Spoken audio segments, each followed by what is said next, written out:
آج ہم ذکر خیر کریں گے شہر قصور کے اس عظیم غازی اسلام، شہید ناموس رسالت، غازی حافظ محمد صدیق شہید رحمت اللہ تعالی علیہ کا، جن سے تختہ دار پر ان کی آخری خواہش پوچھی گئی تو انہوں نے ارشاد فرمایا ایسی کوئی خواہش بچی ہی نہیں جو سرکار دو عالم علیہ الصلوۃ والسلام ہمارے آقا نے پوری نہ فرما دی ہو۔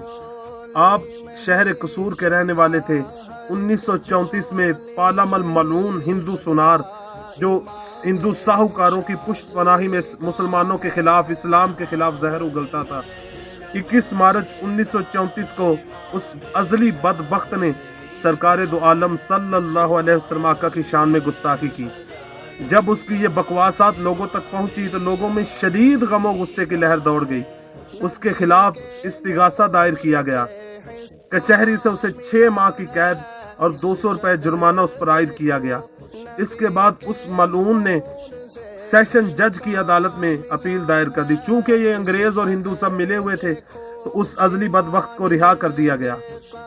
ادھر یہ ہوا، ادھر ایک عظیم عاشق رسول، حافظ قرآن، کثرت سے درود شریف پڑھنے والے غازی حافظ محمد صدیق کی قسمت جاگ اٹھی۔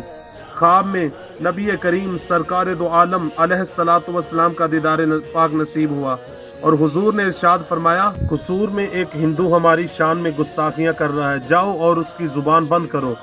حافظ صاحب جب بیدار ہوئے تو اپنی والدہ ماجدہ سے یہ خواب عرض کیا اور عرض کی، اماں جان مجھے سرکار دو عالم علیہ الصلوۃ والسلام نے یہ حکم ارشاد فرمایا۔ تو ماں بھی وہ عظیم خاتون تھی جنہوں نے خوشی سے بیٹے کو سینے سے لگایا اور ماتھا چومتے ہوا کہا، بیٹا ہم نے پیدا ہی تجھے اس لیے کیا تھا کہ تو ہمارے آقا و مولا پر قربان ہو جائے۔ چنانچہ 17 ستمبر 1934 کو حافظ صاحب سیدنا بابا بلے شاہ صاحب رحمت اللہ تعالی علیہ کے مزار پر انوار کے سامنے بیٹھ گئے۔ وہاں سے وہ ملعون گزر کر جاتا تھا۔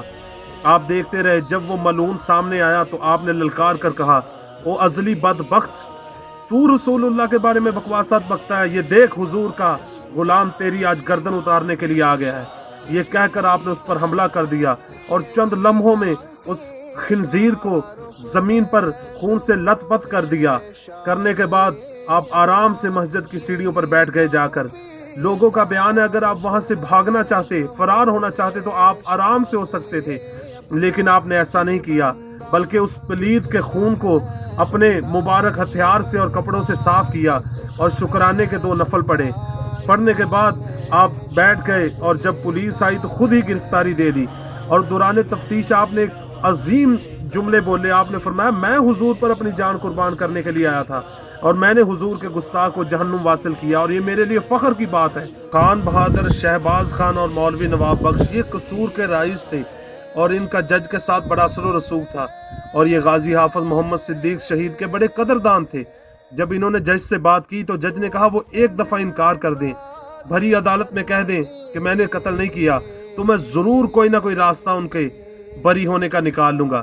جب غازی صاحب سے یہ بات کی گئی تو آپ نے ارشاد فرمایا کہ میں 4 روزہ زندگی کے لیے اپنی عاقبت برباد کر لوں؟ تم لوگ کیوں مجھے جوہر ایمان سے محروم کرنا چاہتے ہو؟ اگر میں نے یہاں یہ کہہ دیا کہ میں نے گستاخ کو قتل نہیں کیا تو میں قیامت والے دن حضور کی بارگاہ اقدس میں کیا منہ لے کر جاؤں گا؟ مارچ 1935 بروز بدھ صبح 6:30 بجے آپ تختہ دار کی طرف چلے، درود شریف پڑھتے ہوئے اور تصور جاننا میں گم۔